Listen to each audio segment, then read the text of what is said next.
Hello Penguinauts, I'm the Beardy Penguin and welcome back to Kerbal Space Program Beyond Kerbal.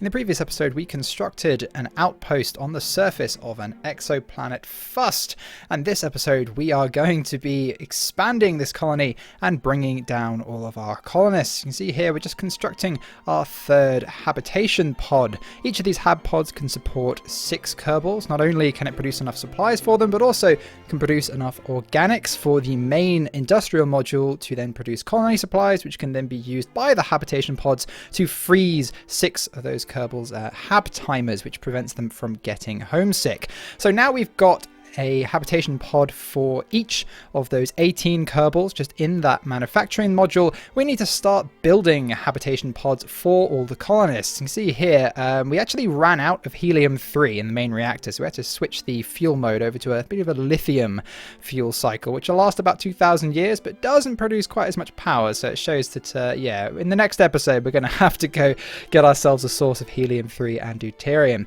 And you see here it's actually starting to take a little bit longer to manufacture these since we now have to produce these specialized parts and material kits to build them. We've gone through our stockpile. You see there we witness our first sunset on the surface of this alien world. It's taken quite a while because well, Fust has got a 48 Kerbin day rotational period, but its year is only very slightly longer than its day, which actually means that it has a 140 Kerbin day-night cycle. That's 70 Kerbin days of nighttime, 70 Kerbin days of daytime. Now, you might think that's absolutely horrendous, like why would you ever choose to settle here, Beardy? But if you think about it, these Kerbals have come from Solitude, which is tidally locked, so they're used to having a circadian rhythm that's completely out of whack with the movement of the sun, or I guess rotation of the planet and movement of the planet around said sun, if you want to be technical. And you see here, now we've actually used up all of our stockpile of material kits, so it's taking even longer. I believe at the start we were just having to manufacture the specialized parts, so it took about 9 days per hab pod. Now it's taking about 30 days, so about a month per hab pod to actually produce them. Now what we're going to do here is just produce the first 5, and then we're going to go get our first batch of 30 colonists, since we can now support them. So launching the IEV James Corey, our crew condor, back up into orbit and up to rendezvous with the Clark. We're going to wake up some of those colonists from cryosleep and bring them down to the surface of the planet. I actually had a massive shock when I rendezvoused with the Clark, because it turns out that Deep Freeze, the mod that freezes your Kerbals, has been running in the background and glitched out. Even though the main reactor of the Clark has been providing a steady supply of electricity, for some reason Deep Freeze, maybe it's because of the level of time warp I was using, it thought that the ship ran out of electric charge and killed all of the Kerbals in their sleep. I had a bit of a conversation with people on my Discord about this. I said, well, this is a glitch, so you know, I can just edit the save file and bring them all back to life, but you know, should I? I had an overwhelming response of, oh my god, Beardy, bring them back, because over 20 Kerbals dying in cryo sleep is horrendous. I mean, maybe like 5 of them would have been alright. I mean, we only froze the non-essential crew, so we could have got by without them. But yeah, everyone on my Discord was like, no, it was a glitch, Beardy, edit the save file, fix this. My god, fix this. So yeah, I did fix it. And they were all miraculously brought back to life, although it was the Kraken that murdered them in the first place. So I don't think that's too much of a problem. You see there the Clark in all of its glory. It's a bit of a shock when it loads in at 2.3 kilometers, since it is, you know, 170 meters long. So when it sort of pops in, I'm sure it maybe gives Katrina Kerman in the bottom right there a little bit of a shock. And now we've got the wonderful bit of ballet that is the docking procedure. I've got quite good at it, actually. I've had a few people actually comment on previous episodes noting how slick my docking maneuvers with the Clark have actually got. It's taken a bit of practice, but you know, when you've got a few thousand hours in Kerbal Space Program, you start to get the hang of these kind of things. I don't actually know exactly how much time I have in Kerbal Space Program because I don't play it with the Steam overlay. I have so many different installs of KSP. My modded installs aren't running through Steam. I'm just running them as they are, just straight from the EXE. So Steam isn't tracking how long I've been playing the game, and I don't always have Discord open, so yeah, I have nothing tracking how long I've played KSP for, but it must be around 4,000 hours at this point, just judging from the amount of content I've made. You see here making our final approach up to the Clark though, and we can begin offloading all of those eager colonists, ready to take them down to the surface of their new home. See, they're just transferring them all across after I said I did a little bit of save file editing, which was a bit of a pain in the ass to bring them all back to life after the Kraken murdered them. You see their Trajectories mod certainly making itself useful, and we're now going to descend back to the surface. We have a few sort of trips up and down to and from the Clark in this episode, but honestly they're so picturesque with the new star and I don't know, just the views of the Clark. I mean, you get some really gorgeous views in this episode of us leaving and arriving at the Clark. See there, just using the free camera mode seems to really make things look beautiful. But just departing there, but we'll be back rather shortly. So, ready for our second atmospheric entry onto this planet, though we've got the hang of it at this point, and it doesn't really matter if we're not that accurate with the crew condor, or any of the condors for that matter, because since they're using fusion power, once they're in the atmosphere they can just pass the intake atmosphere through the reactors and effectively have infinite fuel. So it makes it a damn sight easier to land accurately when you can fire your engines indefinitely. Just gradually adjust your way over. You see they're getting a rather nice view of the various different land masses of Fust. There really isn't that much land, probably not quite enough land to actually evacuate all of our Kerbals, so we will be, if not colonizing, then certainly landing on and exploring all the other bodies in this solar system. I've had some people express concern, oh Beardy, you're only going to visit Fust? No.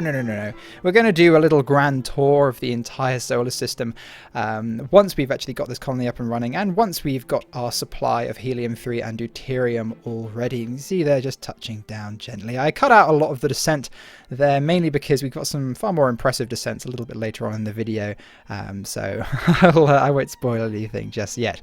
So you see here we're getting Donfrey Kerman. He seems to be the sort of, I don't know, manual labourer we just delegate to do all of the pipe connecting and disassembling that needs doing. So we've connected up the Ivy James Corey there, and now we can start transferring all of our colonists across into their little habitation pods. As I said earlier, each hab pod supports 6 of the Kerbals. So in most of the hab pods that corresponds to 5 colonists and then a single scientist. You can see there we've actually got them all wearing different spacesuits which actually correspond to what their roles are. So we've got the advanced spacesuits for the engineers and the pilots, the ones that are really integral to the day-to-day operations of the colony. And then the scientists and the quartermasters and the farmers who are important for producing our supplies and some of our production chains.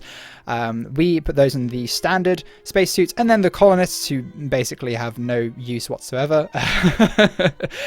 We dress them up in those less advanced spacesuits, those cosmonauts or spacesuits. I thought it was a nice idea to sort of distinguish them. You see there we're loading 5 colonists and then a single scientist or farmer into each one, because we need the scientist or farmer Kerbal in order to get those agriculture modules working to produce the organics that we need to then produce colony supplies in the main operations center. You can see here these hub pods don't actually need to be connected to the operations center due to USI's local logistics system, which means that since we have a power coupler on the base, there are actually virtual cables of course, being laid from the main base to each of these hab pods. So they each have power and they each have the supplies that they need to produce their organics, and then they're actually sending those organics to the main base, which is all really rather nice. And now we've got them all operational, we can start producing colony supplies and now start our living modules, freezing the hab timers of our Kerbals. And you see here we just activate all the ones actually on the operations center as well. And there we go. All of their hab times are indefinite. They have officially settled on a new world. See there, all of our different resources in the green, apart from water, of course, because that's actually being extracted in a different site. But don't worry, our water extraction pod is supplying us with more than enough. So what we need to do now is build 2 more of those hab pods. Takes another another few weeks in order to actually construct enough material kits to get those built, but then we are ready to launch back up to the clock once more and get the next lot of colonists, the final lot of colonists in fact. You can see here we're launching at night this time, and I think it's really kind of cool, rather striking, all the lights of the colony as we ascend up into the sky. It's really rather beautiful. Later in this episode we do shift the clock into a slightly more useful orbit. We had to have it in a polar orbit to do our orbital survey and see where all the various resources are, but that does mean that we can only launch to it every 24 days, which isn't particularly useful, and due to the fact that its rotation, the rotation of this planet underneath the clock's orbit is just completely out of whack with the day-night cycle as well. It means we're usually launching in the dark for some reason. I don't know how that entirely works out. So yeah, I had to put it into an equatorial orbit a little bit later in the episode so that we can launch to it pretty much whenever we want to. So we're going to cut through most of this this launch since we've seen it all before. And you see, there we go, arriving at the clock once more. This time we actually have a few more Kerbals on board rather than just Katrina. We're actually taking half of our engineers, 8 of our engineers in fact, back up to the clock, and also one of our pilots. The pilot is going to be needed in order to get the cargo condor, the IEV Isaac Asimov, down to the surface, but our engineers are going to be staying up here because in the next episode we're going to be building things with the Clark. So we're going to need to ship material kits and specialized parts up to the Clark using that cargo condor, the one docked on the other side, and the engineers are going to be constructing things in orbit and constructing a floating colony in orbit. In fact, once we've sent the Clark to Heber, the innermost planet of the Valentine system, a massive gas giant, I believe 5 times larger than Joule, it's going to build a massive floating colony, and we're going to send it down into the upper atmosphere to extract helium-3 and deuterium, which I think is going to be pretty freaking awesome. But you can see here, after we've offloaded all of our engineers, we've got the rest of the colonists on board, including all of our quartermasters, who are important for our logistics. They're more efficient. Pilots can do logistics, make your logistics systems work, but quartermasters are better at it, so we lose less resources when transferring things to and from the planetary stockpile that USI adds. So we need to get all of those down to the surface as well, and fill up the rest of those hab pods. Now we're gonna keep the entirety of this descent in the video because well, I was quite proud of this one. It's really kind of awesome. Now the Kerbals down in the colony, they haven't been idling during our ascent up to the Clark and back. It's been about a day or so while they've been up there, and they've taken the opportunity to build themselves some landing pads. Yes, that's right. We've used Kerbal constructs in order to build some landing/launch pads. So we have some flat ground to land on, finally, because yeah, considering the amount of spacecraft we're now going to be landing and launching from this base, I thought we just need somewhere flat to be landing our craft instead of having to worry about them toppling over all the time. Now, don't worry. I had a few people freak out when I mentioned this in my Discord and I sent some screenshots. We're not going to be launching anything using Kerbal constructs because you can launch things directly from the vehicle assembly building straight to any launch pads that you've built. We're not going to be doing that. I've only built these so that we can have a flat piece of terrain to land on and launch from, and also just because they look really cool. We're still going to be building all of our rockets with extraplanetary launch pads, so we have to make the resources and the fuel for each of them.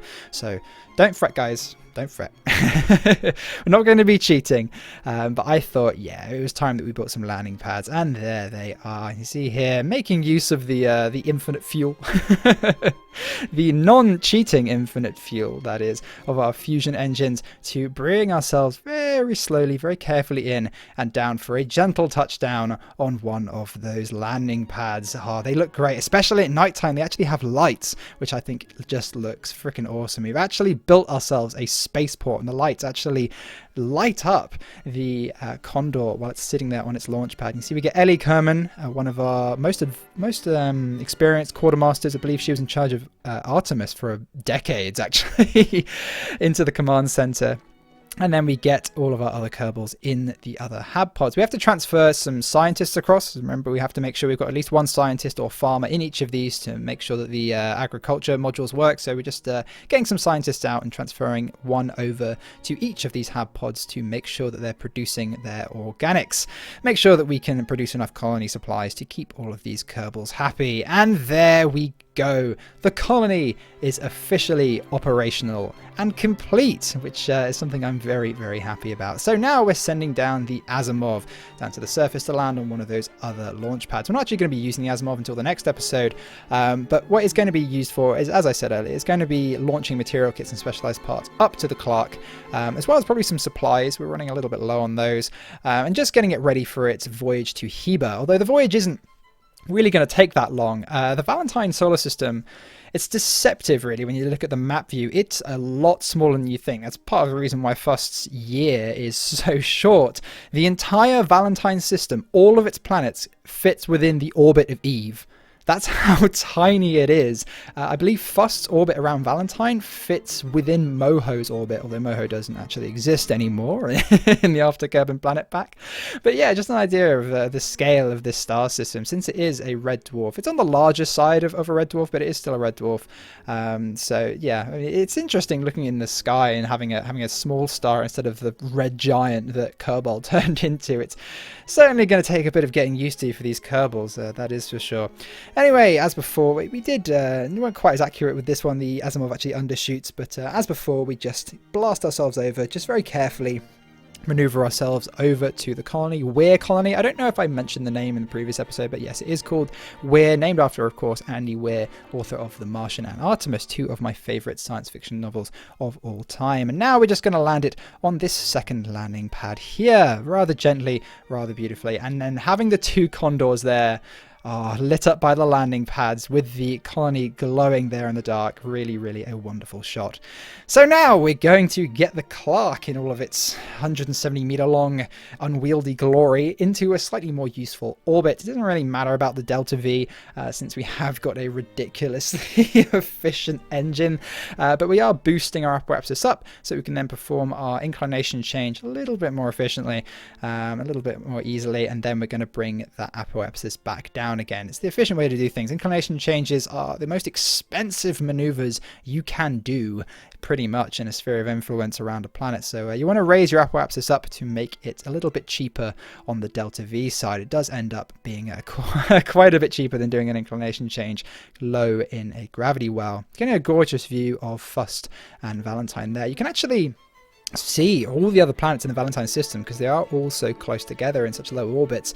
So it's quite interesting. Obviously the habitable zone of Valentine is much closer to the star because its output is so much lower than that of even normal Kerbal, let alone red giant Kerbal that we have in this series. So now we've performed our inclination change. We're just going to bring our apoapsis back down and perform a few little corrections and get our apoapsis and periapsis down to pretty much exactly 100 kilometers. So we're in a nice circular orbit ready for all of the resupplies we're going to need in the next episode. Although we're not going to be doing all of those resupplies manually, USI does actually have a logistics system that extends to the sphere of influence, which allows us to manufacture a thing called transport credits, but more on that in the next episode. So now to finish off the episode, we are launching the very first rocket built completely from resources we have extracted and refined on Fust. Look at that, a giant egg. And this is a communication satellite, or actually a network of 3 communication satellites, because at the moment our only way of contacting home is through the Clark. That Daedalus engine actually doubles as a massive laser transmitter and receiving dish. But the Clark, of course, is going to be heading off to Heba in the next episode, so we need to have another way of ringing home. So that is what has created this, the Mercury Interstellar Communications Network. So you're probably wondering why there is no reusability hardware on this rocket. That's for a couple of reasons, really. I mean, first of all, we don't have any recovery on this planet. It's an alien world. We can't just land the stage and recover it like you can back on Solitude. So we'd have to land the stage all the way back exactly on one of those landing pads, pretty much exactly how SpaceX do it occasionally, landing it back on its launch pad. And also, we can't just then recover it. We'd have to then go out and manually disassemble the rocket into its constituent parts.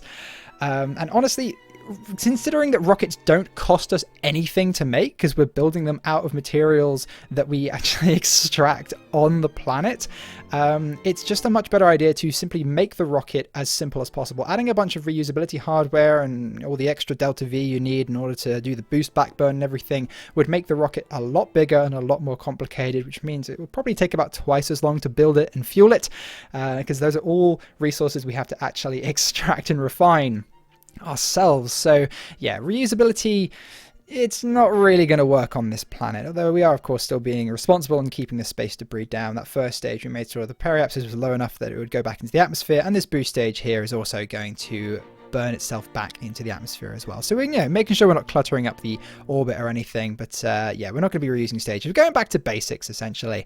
And now you can see the Mercury in all of its glory, a giant X-ray laser, and then two massive receiving dishes so we can transmit and receive data to and from Solitude.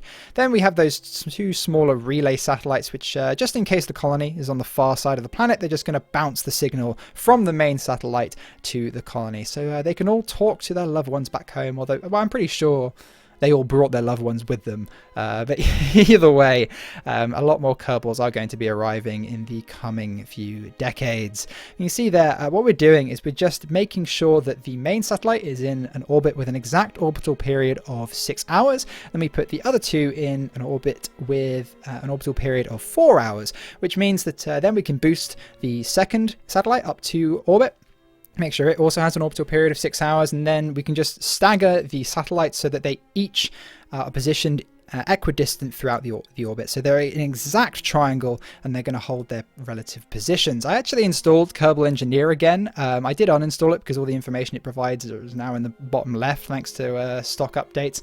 I reinstalled it to get the orbital period information, and then I realized that no, the stock game actually gives you that as well. So I didn't need to install that at all. But now we can target Solitude, aim our giant X-ray laser, and begin transmitting the well wishes from all of our newly unfrozen and newly settled colonists. And there we go, a beautiful shot, just making sure that the the solar arrays there are actually pointing at Valentine rather than back at Kerbal, because they're not really going to get much light from that. But there we go, that is the end of the episode. Although before I bring it to a close, I am just going to have a little chat, just an address. What I said at the beginning of the previous episode, I did not expect the response I got from you guys at all. I had an absolutely overwhelming amount of positive support. Honestly, I expected one comment to be like, 2-minute timestamp, video starts here, and have that be it. Instead, not only did I have just an overwhelming wave of support, some people even said that they subscribed because of the opening 2 minutes, which is astonishing to me. I mean, I thought that those 2 minutes would just make viewer abandonment just go through the roof. People would just skip the first 2 minutes or stop watching entirely. But no, you guys really did take my words to heart. And also we had a lot of people who'd left the kind of comments that I was talking about apologize because they didn't think about how what they said actually come across. I think I said this sort of in the video. A lot of people in the comments are saying, just tell them to bugger off, but it was nobody really being nasty, you know. It's people just excited to see more episodes, and you know that's fine. But I think some people just don't realize sometimes that creators, you know, we're people too, and not only do I read like 99% of all my comments, but sometimes the content of those comments, you know, it can affect us, no matter how much we like to pretend that or try not to let them do that. Anyway, since I clearly, considering how unprepared I was for that response, I'm clearly out of touch with all of you guys. I've been getting into streaming a lot more, and I've been streaming every Saturday at 7 PM British Summer Time. I've been streaming Stellaris, but this weekend I'm going to be streaming KSP because we need to design that floating colony we're going to be launching in the next episode, and of course the craft to head down and retrieve fuel from it.